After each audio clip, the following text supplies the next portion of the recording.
Welcome dear students.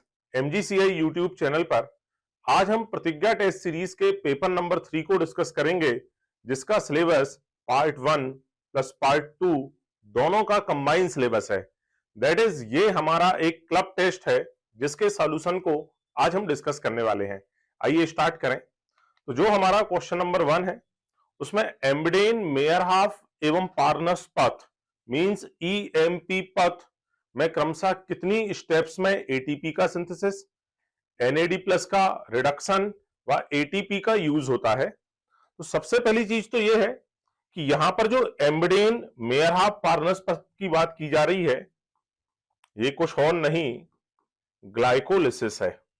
और हम सभी जानते हैं ग्लाइकोलिसिस में दो स्टेप ऐसी होती हैं जहां पर एटीपी फॉर्म होती है, दो स्टेप ऐसी होती हैं जहां पर एटीपी यूज में आती है, और एक स्टेप ऐसी होती है जहां पर एनएडी प्लस का रिडक्शन होता है और वो कन्वर्ट होता है एनएडीएच2 में। तो यहां पूछा है किन स्टेप्स में एटीपी का synthesis, 2 steps, NAD plus 1 step and ATP का यूज 2 स्टेप। तो आंसर हो जाएगा हमारा 2, 1 एंड 2 ए आंसर।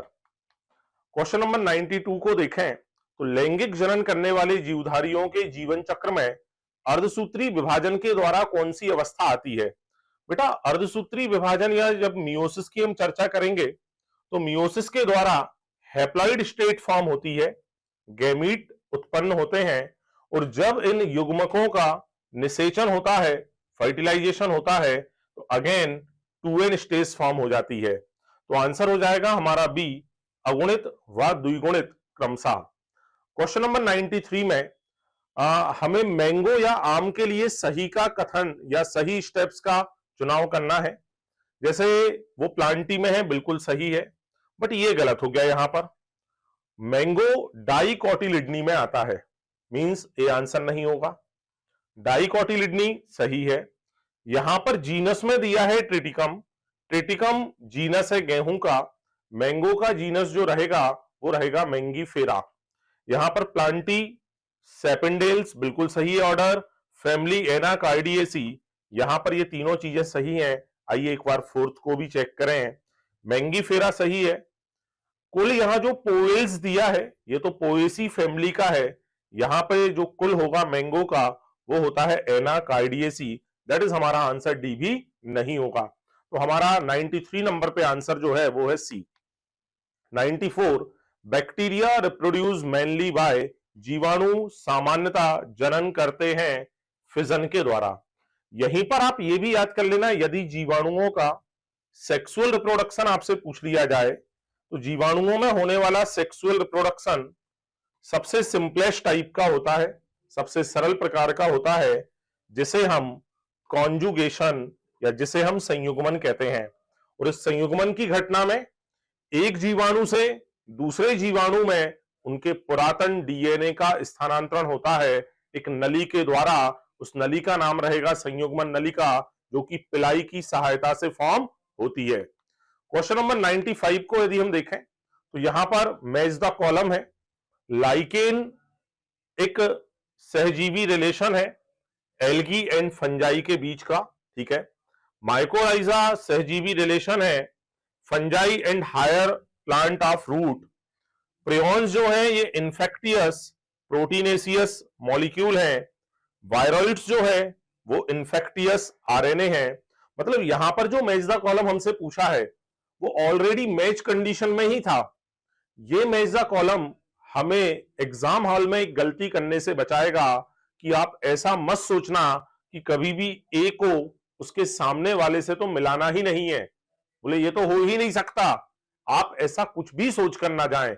आपने तो लाइकेन पढ़ा, आपके माइंड में है कि lichen is a symbiotic relation between algae and fungi, तो आपको वो देखना है। एल्गी फंजाई उसके सामने लिखा है तो वही हमारा आंसर होगा। मींस ए का पी, बी में क्यू, सी में आर एंड डी में एस, ऐसा हमें दे रखा है आंसर ए में। 96 चीफ प्रोड्यूसर ऑफ ओशियन, समुद्र के मुख्य उत्पादक होते हैं डायटम्स। असल में ये जो डायटम्स हैं बेटा ये प्रोटिस्टा जगत के सदस्य हैं। और प्रोटिस्टा को हमने बांटा है 5 हिस्सों में, C, D, E, S, M, N, pro, Chrysophyta, dinoflagellate, euglenoid, slime mould and protozoa. इसमें ये जो क्राइसोफाइट्स हैं, इसके मेंबर होते हैं डाई एटम्स, जो कि समुद्र के चीफ प्रोड्यूसर हैं। 97 नंबर को यदि हम देखें तो लायन, लेपर्ड एंड टाइगर, बेटा ये तीनों सेम जीनस को बिलोंग करते हैं।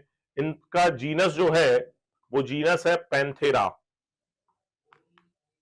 बात करें 98 नंबर की, यहां पर हमें डायग्राम दिया है, शेप हमें पहचानना है। तो आप देख पा रहे हैं पहला वाला कोकाई है, दूसरा वाला बेसिलाई है। जैसे ही दूसरा बेसिलाई हमें मिला, ये दो आंसर हो ही नहीं सकते। सी जो है वो स्पाइरला है, एंड डी विब्रियो है, कौमाकार है। आंसर होगा हमारा बी। 99 में अगेन मैच द कॉलम है, पॉल्यूशन के इंडिकेटर। बेटा हम सभी जानते हैं जो लाइकेन है वो पॉल्यूशन के बहुत अच्छे इंडिकेटर होते हैं। यदि किसी स्थान पर वायु प्रदूषण है तो उस स्थान पर लाइकेन ग्रो नहीं कर पाते हैं, वो वहां से अपने आप को नष्ट कर लेते हैं। तो ए के लिए जो आंसर रहेगा वो रहेगा आर। ए आर हमें 3 ऑप्शंस में दे रखा है। चलिए बी को हम चेक करें। बी में दिया है माइकोबायोन्ट मींस फंगल कंपोनेंट, तो बी का हो जाएगा पी। यहां हमें 2 ऑप्शंस में दे रखा है, पोटैटो स्पिंडल ट्यूबर डिसीज और अविकल्पी परजीवी। तो अविकल्पी परजीवी होते हैं वायरस, और पोटैटो स्पिंडल ट्यूबर डिसीज ये होती है वायरॉइड से। देन सी का रहेगा क्यू एंड डी के लिए रहेगा एस। हमारा आंसर यहां पर रहेगा डी। 100 नंबर क्वेश्चन में हमें पहचानना है मैच द कॉलम को, यानी यहां एक टेबल बना रखी है।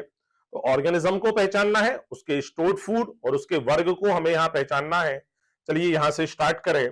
जैसे डी में इनने लिखा है नॉस्टॉक, ग्लाइकोजन और क्लोरोफाइसी। हम सभी जानते हैं ये साइनोबैक्टीरिया है जो क्लोरोफाइसी का मेंबर नहीं है। ए में लिखा है वॉलवॉक्स, बिल्कुल ये वॉलवॉक्स ही है, कॉलोनियल एल्गी, ग्रीन एल्गी। चूंकि ये ग्रीन एल्गी है और ये जो फ्लोरिडियन स्टार्च लिखा है यहां पर, ये तो रेड एल्गी का स्टोर्ड फूड मटेरियल होता है। दैट इज ये भी हमारा आंसर नहीं होगा। यहां पर बी को पहचाना ही गलत है। यहां जो बी के लिए इन्होंने लेमिनेरिया लिखा है, बेटा बी वास्तव में लेमिनेरिया ना होकर हमने याद किया था LFD। ये तो लेमिनेरिया, फ्यूकस एंड डिक्टियोटा में से ये हमारा फ्यूकस है, ठीक है। तो ये लेमिनेरिया नहीं है। अब आते हैं सी पर। सी बिल्कुल पॉलीसाइफोनिया है, जो रेड एल्गी का मेंबर है और जिसका stored food material floridean starch है। दैट इज हमारा आंसर जो है वो होगा यहां पर डी। क्वेश्चन नंबर 101 अगेन एक मैच द कॉलम है। अल्जिन हमारी जो ब्राउन एल्गी है, भूरी शैवाल है, जिसकी सेल वॉल बनी तो होती है सेलुलोज से, लेकिन इस सेलुलोज के चारों तरफ अल्जिन का डिपोजिशन प्रेजेंट होता है। तो यहां पर हम ले लेंगे अल्जिन, और अल्जिन है ब्राउन एल्गी, और ब्राउन एल्गी के एग्जाम्पल याद कर लेना यहीं पर EDL, FS, एडल्फस, Ectocarpus, Dictyota, Laminaria, Fucus and Sargassum. तो यहां पर ए के लिए हमारा आंसर आ जाएगा सेकंड, जो ओनली दिया है डी में। दैट इज हमारा आंसर तो रहने वाला है डी। बट और भी हम सॉल्व कर लें। अगार अगार हमें मिलता है जिलेडियम से। बेटा अगार अगार का यूज भी याद रखना, इसका उपयोग सूक्ष्म जीवों के संवर्धन में होता है, आइसक्रीम व जेली बनाने में होता है। माइकोराइजा में आ जाएगा हमारा पाइनस, सी का रहेगा 1। प्रवाल मूल में हमारा आ जाएगा साइकस। बेटा ये जो प्रवाल मूल है, साइकस जो है जिसमें ये प्रेजेंट है, साइकस इज अ जिम्नोस्पर्म, और इनका सहजीवी संबंध होता है नाइट्रोजन स्थिरीकारी साइनोबैक्टीरिया के साथ में। मतलब ये नाइट्रोजन स्थिरीकरण में हेल्प करती हैं। क्वेश्चन नंबर 102, टेरिडोफाइटा में मेन प्लांट बॉडी स्पोरोफाइट है, इतना सही है, ठीक है, स्पोरोफाइट है। जो आगे लिखा है ना कि ये जो बॉडी है फुट सीटा कैप्सूल में डिफरेंशिएट है, ये गलत हो गया। मतलब हमें ये समझ आ गया कथन नंबर 1 गलत है। कथन नंबर 2 पर चलते हैं। मॉस का स्पोरोफाइट लिवरवर्ट की अपेक्षा अधिक विभेदित होता है, बिल्कुल सही है। मॉस एंड लिवरवर्ट ये मेंबर हैं ब्रायोफाइटा के। तो कथन 1 सही गलत है और कथन नंबर 2 सही है। आंसर होगा हमारा C. Question number 103, motile stages are found in, किसके जीवन चक्र में मोटाइल स्टेजेस पाई जाती हैं, गतिशील अवस्थाएं पाई जाती हैं? तो हम सभी जानते हैं हरे शैवालों में जूस्पोर बनते हैं अलैंगिक जनन के दौरान, भूरे शैवालों में भी जूस्पोर बनते हैं, लेकिन जो लाल शैवाल है उसमें ए प्लेनोस्पोर फॉर्म होते हैं। तो यदि हम देखें यहां तो 103 हरे व भूरे दोनों में ही मोटाइल स्टेजेस प्रेजेंट होती हैं। Question number 104, cymose type of inflorescence या ससीमाक्षी प्रकार का पुष्पक्रम। ये जो ससीमाक्षी पुष्पक्रम है इसमें शीर्षस्थ कलिका पुष्प में बदल जाती है, इसलिए जो वृद्धि है वो सीमित होती है। तो मेन तो यह है कि मुख्य अक्ष पुष्प में क्या हो जाता है, समाप्त, इसलिए वृद्धि कैसी होती है, सीमित, और सीमित वृद्धि के कारण ही हम इसको नाम देते हैं ससी माक्षी। ठीक है, अब जब सीमित वृद्धि हुई तो जो फ्लावर लगेंगे सबसे ओल्ड ऊपर की तरफ और सबसे न्यू, सबसे यंग, सबसे छोटे नीचे की तरफ लगे होंगे, इसलिए इसे हम बोलते हैं तलाभी सारी क्रम या बेसी पेटल ऑर्डर। तो आंसर रहेगा हमारा ए एंड बी। बोले सर सीओडी में क्या है, मुख्य अक्ष पुष्प में समाप्त नहीं होती, ये ससीमाक्षी के लिए नहीं है। समाप्त नहीं होती, असीमित वृद्धि होगी, ये स्टेटमेंट सही होगी असीमाक्षी के लिए। पुष्प एक्रोपेटल ऑर्डर में होते हैं, असीमाक्षी में ही होते हैं। तो आंसर हमारा रहेगा ए। क्वेश्चन नंबर 105, यहां पर हमें सेलेक्ट करनी है सही स्टेटमेंट को, सही कथन का हमें चयन करना है। अब तक की ज्ञात व वर्णित जातियों की संख्या 1.7 से 1.8 बिलियन। बेटा यहां कंफ्यूज मत हो जाना, यहां बिलियन लिखा है, एनसीईआरटी में हमने मिलियन पढ़ रखा है, मतलब स्टेटमेंट 1 गलत है।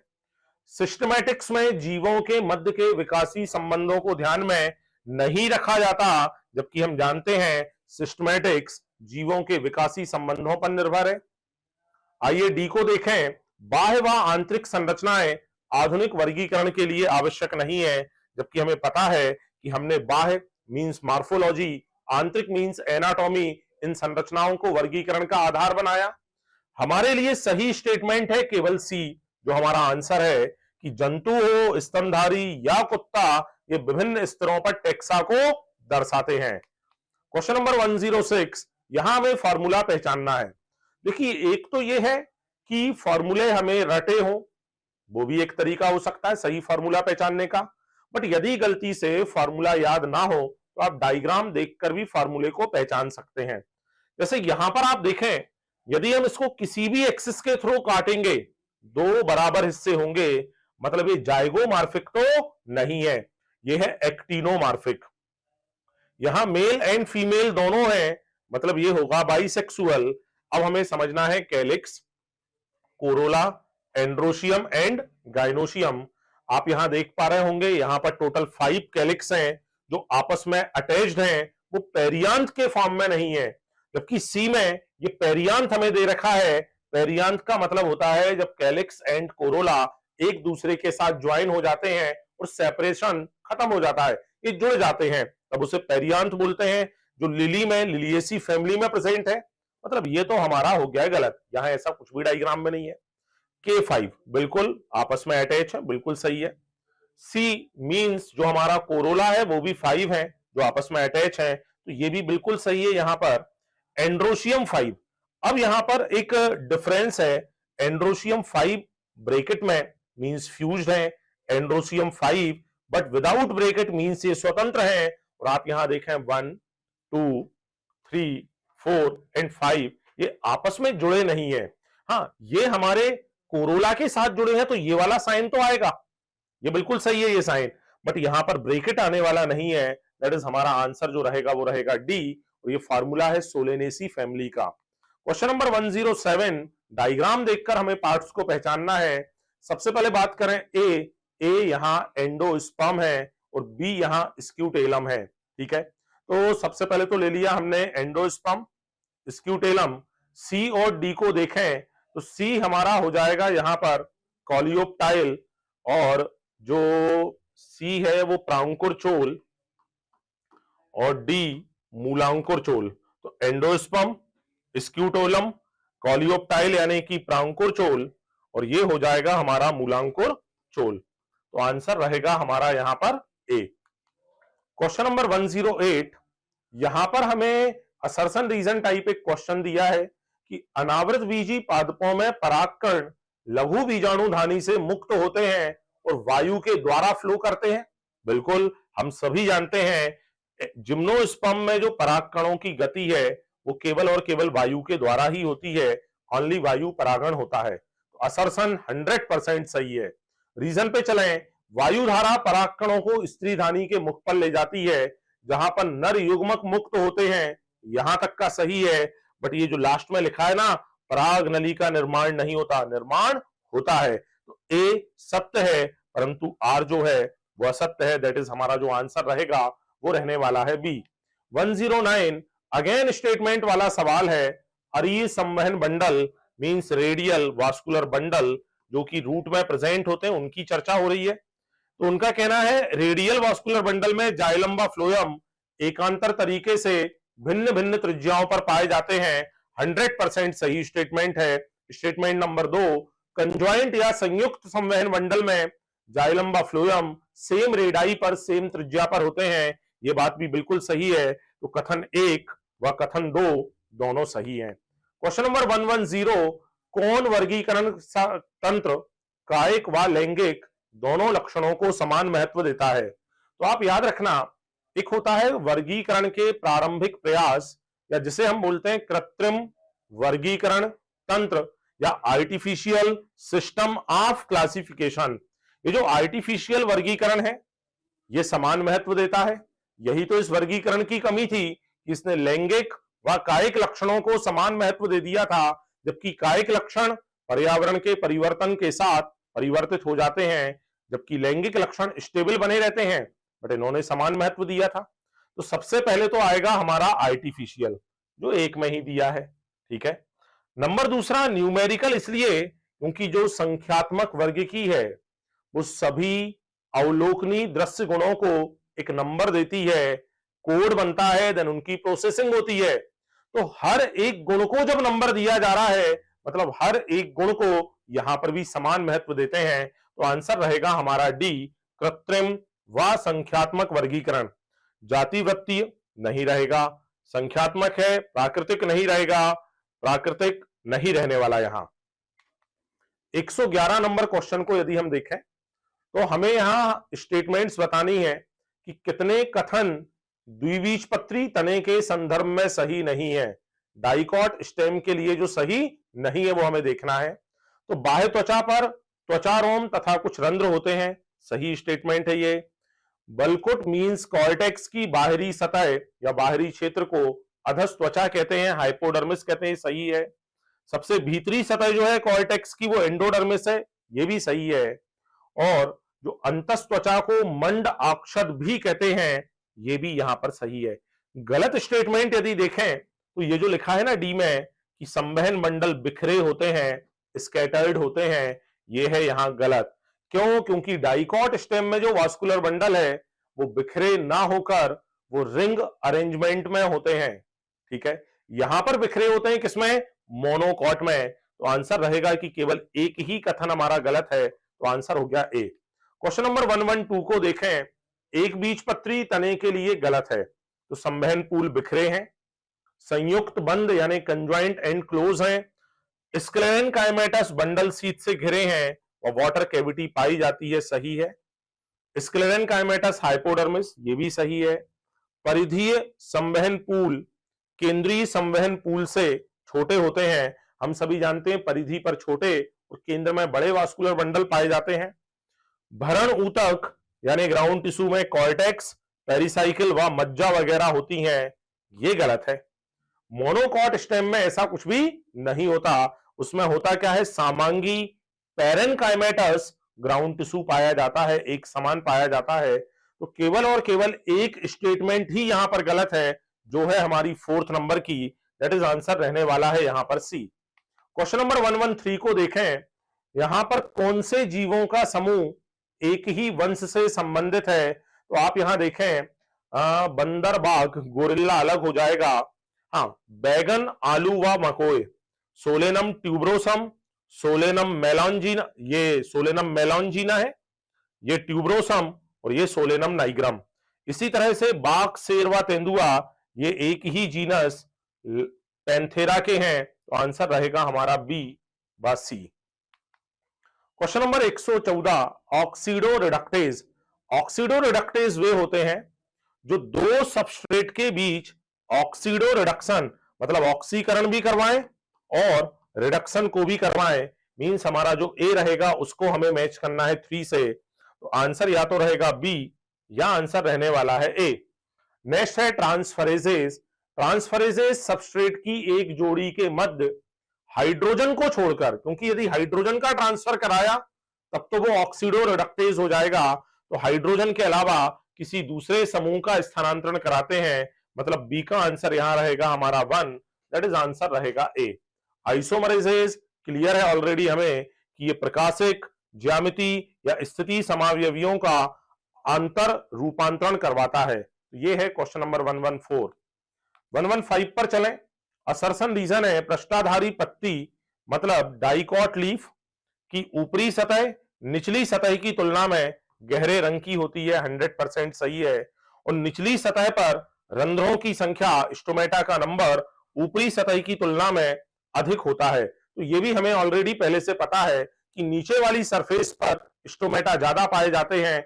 यहां दोनों चीजें सही है, बट स्टोमेटा ज्यादा है इसलिए रंग गहरा या रंग हल्का होने वाला नहीं है। तो कथन सही है लेकिन स्पष्टीकरण नहीं है, आंसर होगा हमारा बी।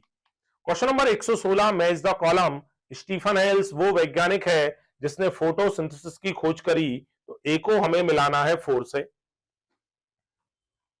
इंजनहॉस वो वैज्ञानिक है जिसने हमें बताया कि प्रकाश तथा क्लोरोफिल का क्या इंपॉर्टेंस है फोटोसिंथेसिस के लिए, क्योंकि इंजनहॉस ने ही हमें बताया था कि सनलाइट जरूरी होता है एयर प्यूरिफिकेशन के लिए, और हरे हिस्से के आसपास जो बुलबुले बताए थे ऑक्सीजन के रूप में, तो कहीं ना कहीं इंजनहॉस को हमें मिलाना होगा प्रकाश व क्लोरोफिल के साथ।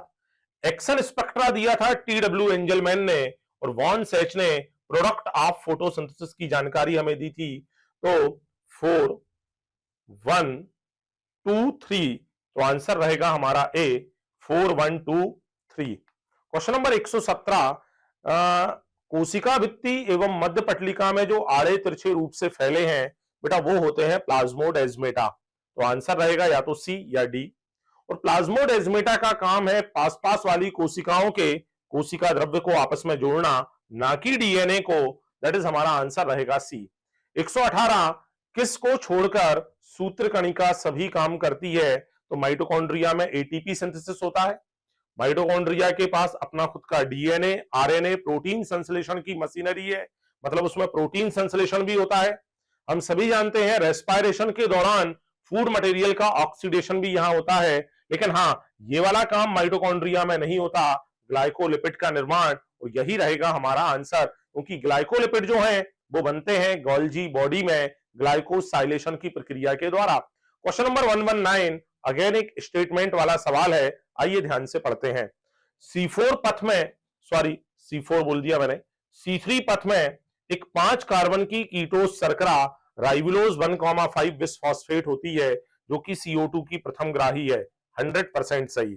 C3 पथ में CO2 का एक स्थायी कार्बनिक मध्यवर्ती बनता है जिसका नाम है 3-फॉस्फोग्लिसरिक एसिड। स्थायी मध्यवर्ती कार्बनिक यौगिक यहां पर फॉर्म होता है, तो दोनों ही स्टेटमेंट जो है वो यहां पर सही है। आप इस मध्यवर्ती का नाम भी जानते हैं, इस मध्यवर्ती का नाम है 3-फॉस्फोग्लिसरिक एसिड, तो both the statement of true, that is answer हमारा रहने वाला है ए। क्वेश्चन नंबर 120 को यदि हम देखें तो अगेन मैच द कॉलम है बेटा, एक्सोनीम प्रेजेंट होता है फ्लैजिला में, तो ए को मिलाना होगा थर्ड से, और ए के लिए थर्ड, दैट इज आंसर होगा सी या डी। चलिए बी से ही पता चल जाएगा। माइक्रोट्यूब्यूल 9+0 वाला जो अरेंजमेंट है वो प्रेजेंट होता है सेंट्रियोल में, बी के लिए हमारा आंसर रहेगा 1, दैट इज आंसर रहने वाला है सी। बट और आगे भी देखें, मैकेनिकल सपोर्ट मिलता है साइटोस्केलेटन से, और स्वेडबर्ग यूनिट जिसे एस भी कहते हैं वो पाई जाती है राइबोसोम 70S 80S इस तरह से। क्वेश्चन नंबर 121 अगेन स्टेटमेंट वाला सवाल है। एक कोशिकी जीव स्वतंत्र अस्तित्व को दर्शाने में सक्षम है, सही है। कोशिका सभी जीवों की संरचनात्मक व कार्यात्मक इकाई है, ये भी सही है। और सभी कोशिकाओं की उत्पत्ति पूर्व स्थित कोशिकाओं से होती है, ये भी यहां पर सही है। तो तीन तो सही है। डी पर देखते हैं, कोशिका द्रव्य केवल जंतु कोशिकाओं में कोशिका गतिविधियों का मुख्य क्षेत्र है, पादप कोशिकाओं में नहीं। अरे भाई सिर्फ जंतु कैसे बोल सकते हैं, पादप में भी रहेगा वो। तो यहां पर जो हमारा आंसर है वो है कि ये तीनों सही है, या हम बोल रहे हैं कि ए, बी तथा सी गलत नहीं है। गलत नहीं है मतलब यही हुआ कि वो सही है। क्वेश्चन नंबर 122 पर चलें। क्रिस्टी माइटोकॉन्ड्रिया की आंतरिक झिल्ली के अंतर्वलन है, मींस पहले को हमें मिलाना है, ए को हमें मिलाना है 2 से। ए का आंसर 2 आप देखें इसमें इस द कॉलम में केवल ए में ही दे रखा है, दैट इज आंसर तो ये है। Glycosylation Golgi body, Rubisco chloroplast and histone को क्रोमेटिन से मैच करना होगा। 123 द्विक अवस्था अधिक स्पष्ट, द्विक यानी बाइवेलेंट। तो याद रखना बेटा, बाइवेलेंट जब ज्यादा क्लियर बोल रहा है वो, मोर क्लियर कब दिखते हैं, तो ज्यादा क्लियर हमें दिखाई देते हैं पैकेटीन में। सिनेप्टोनीमल कॉम्प्लेक्स का फॉर्मेशन होता है जाइगोटीन में। और टर्मिनलाइजेशन के लिए दो चीजें हैं, एक तो है डिप्लोटीन और एक है डायाकाइनेसिस। टर्मिनलाइजेशन स्टार्ट होता है डिप्लोटीन में, कंप्लीट होता है डायाकाइनेसिस में। ओनली यहां डायाकाइनेसिस ही दे रखा है, आंसर होगा हमारा यहां पर सी। क्वेश्चन नंबर 124 कोशिकाएं जो विभाजित नहीं होती वो तो जाती जी नॉट फेज में। इनका पूछना यह है वो जी नॉट में जाती तो है बट किस अवस्था को छोड़कर, वो जाती हैं जीवन को छोड़कर।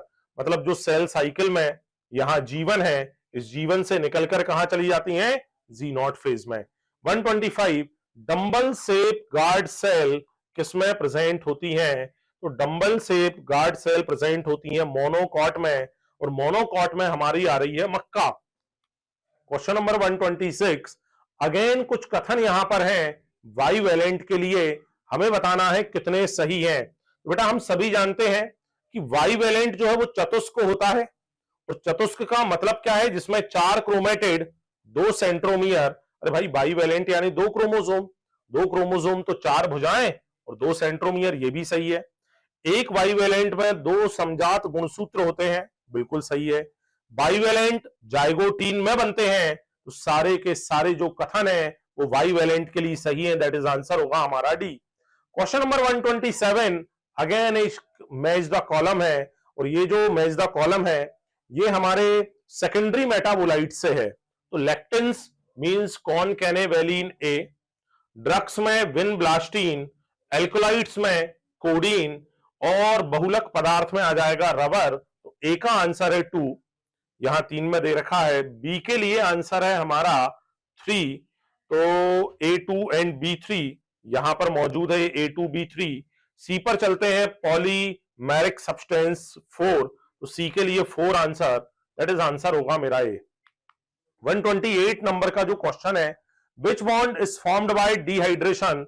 याद रखना बेटा, चाहे ग्लाइकोसिडिक बॉन्ड, कहां कहां पढ़ा हमने ग्लाइकोसिडिक बॉन्ड, ये जब पॉलीसेकेराइड बनाते हैं ना, तो जो 1,4 लिंकिंग या 1,6 लिंकिंग होती है वो ग्लाइकोसिडिक बॉन्ड है।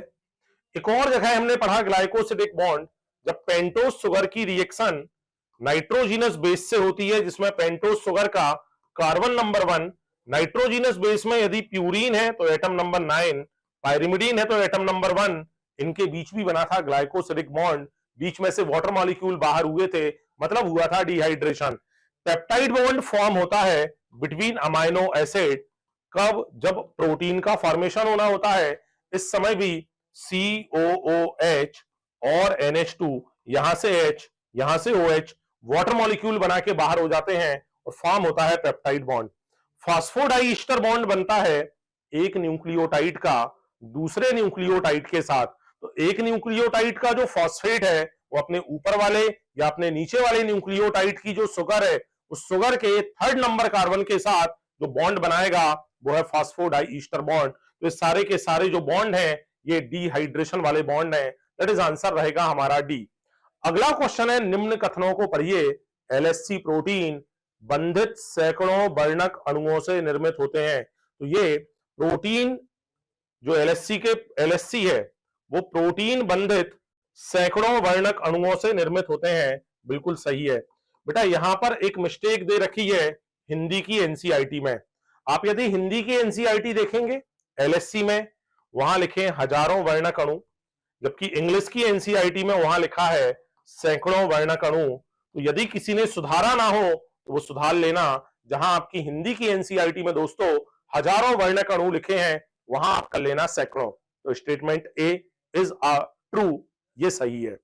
एकल क्लोरोफिल ए अणु अभिक्रिया केंद्र बनाता है, हमें पता है P700 या P680। तो यहां पर दोनों ही स्टेटमेंट जो है वो सही हैं। क्वेश्चन नंबर 130 पर आए।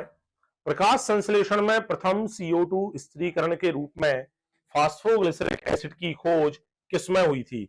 आपको पता होना चाहिए जो हमारा केल्विन था, उस केल्विन ने एक कोशिकी हरी शैवाल मींस एल्गी जिसका नाम था क्लोरेला, उसमें ये खोज की थी। 131 यहां पर हमें पहचानना है। तो बेटा जो ए है वो है ऊपर वाली सतह या जिसे डार्सल या एडेक्सियल सरफेस बोलते हैं। ये है वेंट्रल या इसे बोलते हैं एबेक्सियल सरफेस। जो डी है ये है हमारी मीजोफिल। और आप याद रखना ऊपर की तरफ होते हैं जाइलम, नीचे की तरफ होते हैं फ्लोएम। तो सी ऊपर की तरफ है, दैट इज ये रहेगा हमारा जाइलम। एडेक्सियल एबेक्सियल कहां मिल रहा है? एडेक्सियल एबेक्सियल एडेक्सियल एबेक्सियल ये दो में मिल रहा है, बी और सी में। ठीक है, हाँ ऊपर की तरफ जाइलम और ये है अपनी मीजोफिल, दैट इज आंसर रहने वाला है हमारा बी। क्वेश्चन नंबर 132 अगेन एक स्टेटमेंट वाला सवाल है। C4 पादपों में CO2 का परिवहन पूलाक्षद कोशिका में मतलब बंडल शीथ सेल में मीजोफिल सेल से मैलिक अम्ल के रूप में होता है। बिल्कुल सही, हम जानते हैं मैलिक एसिड जो बना था मीजोफिल में वो जाता है बंडल शीथ सेल में। नेक्स्ट है C4 पादप C3 पादप की तुलना में कम सक्षम है। भाई ये तो गलत हो गया। C4 पादप ज्यादा सक्षम या ज्यादा दक्ष होते हैं क्योंकि उनमें फोटो रेस्पायरेशन नहीं होता। तो ए सही है लेकिन आर सही नहीं है, आंसर रहेगा हमारा सी। क्वेश्चन नंबर 133 पर जाएं तो C3 प्लांट का फर्स्ट एक्सेप्टर जो है उसका नाम है RUBP जिसमें होते हैं 5 कार्बन। फर्स्ट स्टेबल प्रोडक्ट बनेगा PGA जिसमें होते हैं 3 कार्बन। दैट इज हमारा जो आंसर रहेगा वो रहेगा C. Question number 134 match the column है। पायरुवेट डिहाइड्रोजिनेज ये लिंक अभिक्रिया का एंजाइम है। फर्स्ट का आंसर रहेगा सी। और जैसे ही फर्स्ट को सी से मिलाया आंसर भी आ चुका है सी। बट फिर भी हम और देख लें, पार्शियल ब्रेकडाउन ऑफ ग्लूकोज ये होता है ग्लाइकोलिसिस में।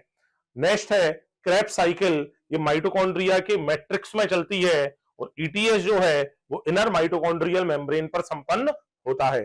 क्वेश्चन नंबर 135 जो आज के हमारे पेपर का लास्ट क्वेश्चन है। The acid insoluble fraction of the tissue, ऊतक के अम्ल आंवलेय भाग में बेटा बृहद जैव अणु होते हैं। बृहद जैव अणु में कौन कौन आता है? प्रोटीन, न्यूक्लिक अम्ल, पॉलीसैकेराइड और लिपिड। हालांकि लिपिड इसका वजन 800 डाल्टन है, इसे हम पूर्ण मजबूती के साथ बृहद जैव अणु नहीं कहते। बट फिर भी कहते क्यों है? क्योंकि अम्ल आंवलेय अंश में मिलता है। तो ये था हमारा पेपर का सॉल्यूशन। आप सभी इसका बहुत अच्छे से एनालिसिस करें, अपनी तैयारी को लगातार जारी रखें और कहीं भी कोई डाउट आए तो MGCI के लगातार जो डाउट सेशन चलते हैं उन डाउट सेशन में आप लगातार भाग लेते रहें। इसके अलावा हमारे हफ्ते में 2 बार जो स्पीड टेस्ट चल रहे हैं आप उन स्पीड टेस्ट को भी जरूर दें, वो आपको फाइनल एग्जाम में बहुत हेल्प करेंगे। Best of luck, thank you.